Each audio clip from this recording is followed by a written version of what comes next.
ఈ యొక్క ధార్నా చౌక్లో ప్రభుత్వ రిటైర్డ్ ఉద్యోగస్తుల ఒక సమస్య పైన Bharatiya Janata party legislative party అటు ఎమ్మెల్యేలు కౌన్సిల్ సభ్యులు అదేవిధంగా భారతీయ జనతా పార్టీ గతంలో ఇదే ఒక స్థానంలో ప్రభుత్వ ఉద్యోగస్తుల ఒక సంబంధించినటువంటి సమస్య పైన పోరాడి ఆ రోజు ప్రభుత్వానికి మేము చెప్పినాము, మీకు 2 నెలల సమయం ఇస్తున్నాము, రిటైర్డ్ ఎంప్లాయీస్ సంబంధించినటువంటి వాళ్ళ రిటైర్మెంట్ బెనిఫిట్స్ని వెంటనే చెల్లించాలి, లేకపోతే భారతీయ జనతా పార్టీ ఉద్యమిస్తుందని చెప్పేసి ప్రభుత్వం చెల్లించలేదు, స్పందించలేదు.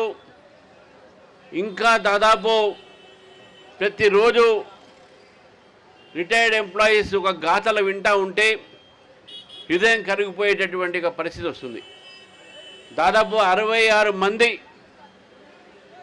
ఇప్పటి వరకు ఆత్మహత్య చేసుకున్నటువంటి ఒక నేపథ్యంలో మరి మొన్న కామారెడ్డిలో వెంకటరమణారెడ్డి గారి నివాసంలో లెజిస్లేటివ్ పార్టీ కలిసిన తర్వాత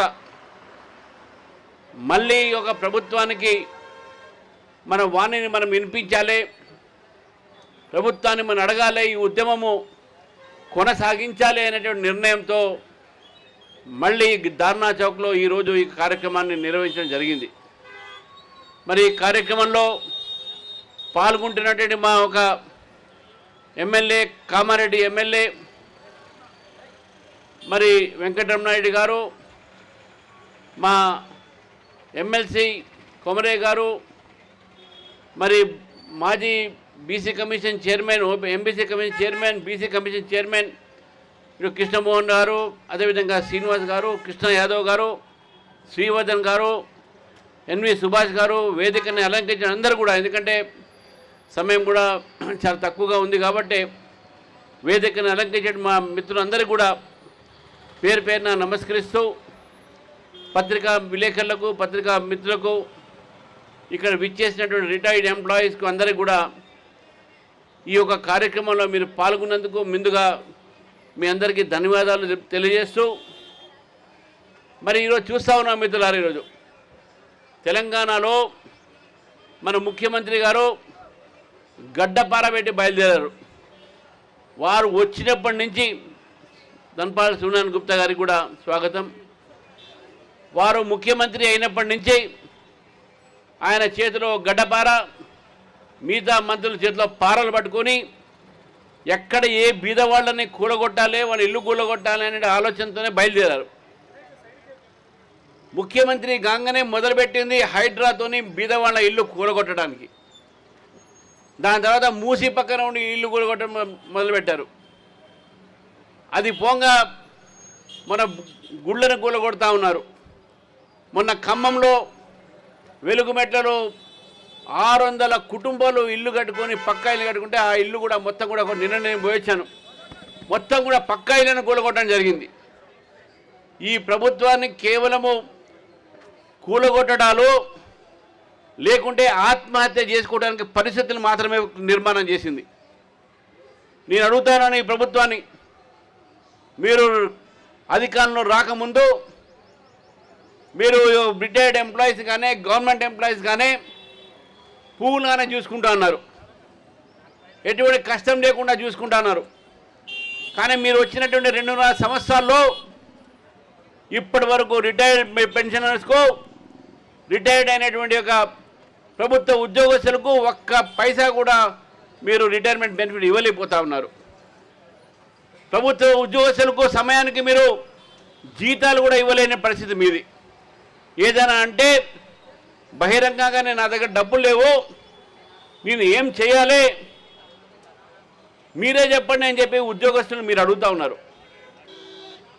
నేను అడుగుతా ఉన్నాను ముఖ్యమంత్రి గారిని, మీకు జీతాలు ఇవ్వడానికి డబ్బులు లేవు, పెన్షన్లు ఇవ్వడానికి డబ్బులు లేవు, రిటైర్మెంట్ బెనిఫిట్ వాళ్ళకి హెల్త్ స్కీమ్కు దానికి డబ్బులు లేవు, కానీ నేషనల్ హెరాల్డ్కి మాత్రం 1000 కోట్లు ఇవ్వడానికి మీ దగ్గర డబ్బులు ఉన్నాయా? అంటే ఇక్కడ ఉన్నటువంటి ప్రభుత్వ ఉద్యోగస్తులు ఈ రాష్ట్రంలో జీవించే బీదవాడి కన్నా మీకు మీ పార్టీ యొక్క సంస్థనే పెద్దగా అయిపోయిందా? రాహుల్ గాంధీ గారికి మీరు 1000 కోట్లు ఇవ్వగలుగుతారు, కానీ ఈరోజు ప్రభుత్వ ఉద్యోగస్తులు ఒక్క పైసా కూడా ఇవ్వలేని పరిస్థితి మీది. రాహుల్ గాంధీ గారు వాళ్ళు వచ్చారు, వికారాబాద్ వెళ్తా ఉన్నారు.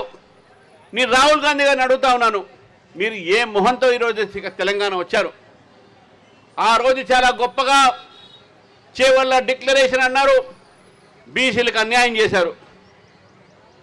చేవల్లలో ఎస్సీలకు అన్యాయం చేశారు, కామారెడ్డి డిక్లరేషన్ బీసీలకు అన్యాయం చేశారు, వరంగల్ డిక్లరేషన్ చేసి రైతులకు అన్యాయం చేస్తూ ఉన్నారు. రైతులకు రైతు భరోసా లేదు. ఇంతవరకు 2.5 సంవత్సరాల్లో రైతుల అకౌంట్లో ఎంతవరకు రైతు భరోసా వేశారని చెప్పేసి ప్రభుత్వాన్ని ప్రశ్నిస్తున్నాను. రాహుల్ గాంధీ ఎట్లా వస్తారండి?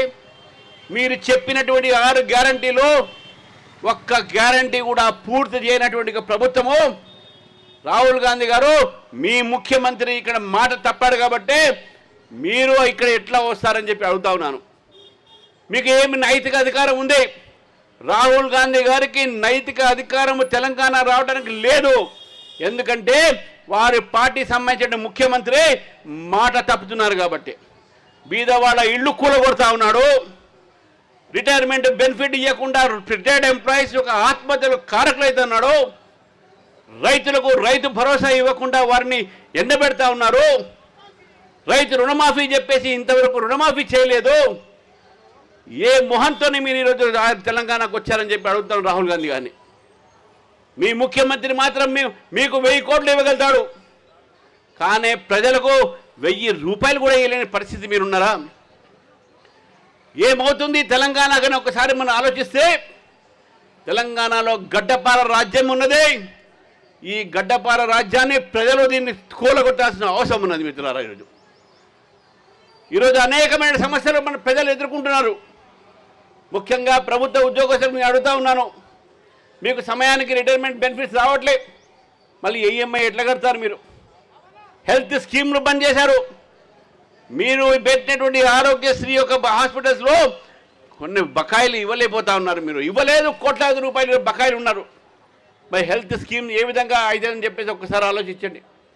మన పిల్లలు ఇంజనీరింగ్ కాలేజ్ చదువుకుంటూ ఉంటే, డిగ్రీ కాలేజ్ చదువుతూ ఉంటే వారి ఫీ రీఎంబర్స్మెంట్ మరి ఇవ్వకపోతే బలవంతంగా ఫీజు వసూలు చేస్తున్నటువంటి ఒక విద్యా సంస్థలు ఈరోజు ఎటువంటి ఒక జీవితం గడుపుతున్నారు మధ్యవర్తి కుటుంబాలు తెలంగాణలో. ఒకసారి ఆలోచించండి. కానీ ముఖ్యమంత్రి గారికి ఇవన్నీ పట్టింపు లేదు.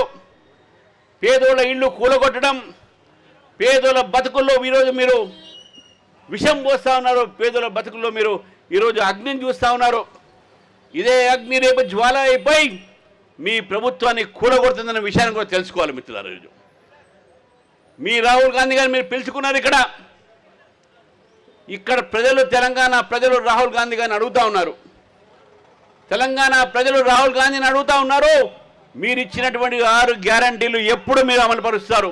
ఇప్పటి వరకైతే మీరు అమలు పరచలేదో ఎప్పుడు పరుస్తారని చెప్పేసి అడుగుతా ఉన్నాను మిత్రులారా. కాబట్టి ఈ సమస్య ఒక కుటుంబ సమస్య కాదు, ఇది యావత్ తెలంగాణ సమస్య. ఈరోజు తెలంగాణలో పనిచేస్తున్నటువంటి ప్రభుత్వ ఉద్యోగస్తుల సమస్య ఇది. రేపు ఇక్కడ ఉన్నటువంటి పనిచేస్తున్నటువంటి ఉద్యోగస్తులు కూడా రేపు మాపు రిటైర్మెంట్ అవుతారు.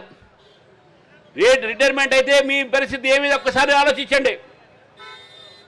ఈరోజు ఇక కాంగ్రెస్ ప్రభుత్వం వచ్చినప్పటి నుంచే మొత్తం అవినీతి పెరుగుతూ ఉన్నది. ఎక్కడ చూసినా కమిషన్ల వ్యాపారం నడుస్తూ ఉన్నది. 40% కమిషన్ ఉన్న ఈ కాంగ్రెస్ ప్రభుత్వం ఈరోజు ఎందుకు ప్రభుత్వ ఉద్యోగస్తుల మీద ఈ రకమైన వైఖరి తీసుకున్నారు? ఎందుకో మీరు ఈరోజు ఈ యొక్క ప్రభుత్వ రిటైర్డ్ ఉద్యోగాలతోని వారి గురించి పట్టించుకోవట్లేదు. ఎందుకంటే వాళ్ళకు ఓట్లు తక్కువ ఉన్నాయనా, లేకుంటే వాళ్ళు ప్రభావితం చేయలేరన్న రాజకీయాల్ని వాళ్ళు దలుచుకుంటే ప్రభుత్వ ఉద్యోగస్తులు తలుచుకుంటే రేపు మీ ప్రభుత్వం ఒక్కరోజు కూడా నడవదనే విషయాన్ని కూడా గుర్తుపెట్టుకోవాలి మిత్రులారా. మీకు ప్రజలు 5 సంవత్సరాలు పరిపాలించడానికి సమయం ఇచ్చారు. ఇప్పటికే 2.5 సంవత్సరాలు అయిపోయింది. మీరు ఏం చేశారు, ఏం కట్టారంటే మీరు కట్టింది ఏమి లేదు, మీరు గడ్డబార పెట్టి కూల్చింది ఎక్కువ ఉన్నాయి. కట్టింది మాత్రం ఏం లేదు. ఈరోజు విశ్వవిద్యాలయాల పరిస్థితి మనం చూస్తూ ఉన్నాం. ఈరోజు విశ్వవిద్యాలయాలు ఈరోజు ఇంకా ఆ రోజు పోయి 1000 కోట్లు ఇస్తున్నారు. ఒక కొత్త ప్రొఫెసర్ లెక్చరర్ని కూడా అపాయింట్ చేశారని అడుగుతున్నాను రేవంత్ రెడ్డి గారిని. ఎవరిని ఎంతమంది నియమించారు? పిల్లలకు చదువు చెప్పడానికి లెక్చరర్ దగ్గర నియమించలేకపోయారు. ఈరోజు కొత్త ఉద్యోగాలు ఇవ్వలేకపోతా ఉన్నారు. తెలంగాణలో ప్రతి వర్గము ప్రతి ఒక్కరు కూడా ఈరోజు కష్టాల్లో ఉన్నారు. యువతకు ఉద్యోగాలు లేవు. తెలంగాణ పబ్లిక్ కమిషన్ మొత్తం కూడా దాన్ని ప్రక్షాళన చేయాల్సిన అవసరం ఉన్నది. వారు నిర్వహిస్తున్న ప్రతి ఎగ్జామ్ కోర్టులో పోతూ ఉన్నాయి. విద్యార్థులు అశోక్ నగర్ లైబ్రరీ దగ్గర కూర్చొని వాళ్ళ ఒక జీవితాలు మొత్తం కూడా ఆశతోని ఏదో రోజు మాకు ఉద్యోగాలు రావా అని చెప్పి చదువుతూ ఉంటుంటే మీరు ఉద్యోగాలు ప్రకటించేది లేదు. కాబట్టి తెలంగాణ మొత్తం కూడా అంధకారంలో దోసింది కాంగ్రెస్ ప్రభుత్వం. మీ రోజులు దగ్గర పడ్డాయి. రేవంత్ రెడ్డి గారు, నేను అలా చెప్తా ఉన్నాను, మేము భారతీయ జనతా పార్టీగా మీకు అడుగుతా ఉన్నాము, ప్రభుత్వం మీరు ఏదైతే రిటైర్డ్ ఎంప్లాయీస్ తరఫు నుంచి వారికి సమయానికి మీరు పెన్షన్లు బకాయిలు అన్నీ కూడా ఇవ్వాల్సిన అవసరం ఉన్నది. ఎంతమంది వేలాది మంది ఈ యొక్క రిటైర్డ్ ఎంప్లాయీస్ జీవితంలో ఈరోజు బతుకును ఆనందాన్ని నింపాల్సిన పోయి ఒక విషాదాన్ని నింపుతూ ఉన్నారు. కానీ నేను రిటైర్డ్ ఎంప్లాయీస్ని కోరుతా ఉన్నాను, దయచేసి కష్టపడండి, భయపడకండి, ఆత్మహత్యలు చేసుకోకండి. భారతీయ జనతా పార్టీ మీతో ఉంది, మీకోసం పోరాడుతుందనే విషయాన్ని కూడా మీరు తెలియజేస్తున్నారు మిత్రులారా. కాబట్టి మరొక్కసారి ఈ యొక్క సమయంలో మిత్రులందరికీ కూడా నేను ధన్యవాదాలు తెలుపుతా ఉన్నాను. చాలా పెద్ద సంఖ్యలో రిటైర్డ్ ఎంప్లాయీస్ ఇక్కడ వచ్చారు. చాలామంది చూశాను ఇక్కడ. నేను ఎమ్మెల్సీగా ఉన్నప్పుడు కూడా ఎంప్లాయీస్ గురించి, టీచర్స్ గురించి, యూనివర్సిటీస్ గురించి మాట్లాడాను. కానీ ప్రభుత్వం మారిన తర్వాత కొద్దిగా మార్పు జరుగుతుంది అనుకున్నా కానీ మార్పు జరగలేదు. ఇంకా అధ్వానంగా తయారైంది తెలంగాణ. కాబట్టి ఇది ఒక మీ సమస్యనే కాదు, ఈ తెలంగాణ ప్రజల సమస్యగా భావించి భారతీయ జనతా పార్టీ ఈ యొక్క ఉద్యమాన్ని ఇప్పట్లో ఆపేది లేదు. ఏదో రకంగా దీని మీద ఉద్యమిస్తూనే ఉంటాం మనం. రేపు అసెంబ్లీ జరగబోతా ఉంది 16వ తారీఖు నాడు. మా ఎమ్మెల్యేలు, మా ఎమ్మెల్సీలు హౌస్లో తప్పకుండా ఈ విషయం పైన మాట్లాడతారు. ఇదే విషయం కాదు, మొన్న జరిగినటువంటి ఒక నాగర్ కర్నూల్లో కుమ్మర గ్రామంలో జరిగినటువంటి సంఘటన మీద, ఖమ్మంలో జరిగినటువంటి వెలుగుబట్ల సమస్య మీద, ఈ మూసీ పక్కన ఉన్నటువంటి ఒక లీగల్గా కట్టుకున్న ఇల్లు కూలగొట్టడాల మీద, హైడ్రా పేరు మీద మీద వాళ్ళ ఇల్లు కూలగొట్టేటువంటి సమస్య మీద, హిల్ట్ పేరు మీద ల్యాండ్ మీరు ఏదైతే రియల్ ఎస్టేట్ చేస్తూ ఉన్నారో దాని పేరు మీద, ఇవన్నీ కూడా మా ఎమ్మెల్యేలు, మా ఎమ్మెల్సీలు రేపు ప్రభుత్వాన్ని అసెంబ్లీ సెషన్లో నిలబెడితే అడుగుతారని చెప్పేసి కూడా మీకు తెలియజేస్తూ, మరి మీ అందరికీ మరొకసారి ఈ కార్యక్రమంలో పాల్గొనేందుకు ధన్యవాదాలు చెప్తూ ముగిస్తాను. భారత్ మాతాకి జై, జై శ్రీరామ్. భారతీయ జనతా పార్టీ ప్రజా సమస్యలు అలాగే ఉద్యోగుల యొక్క సమస్యలను ముందుండి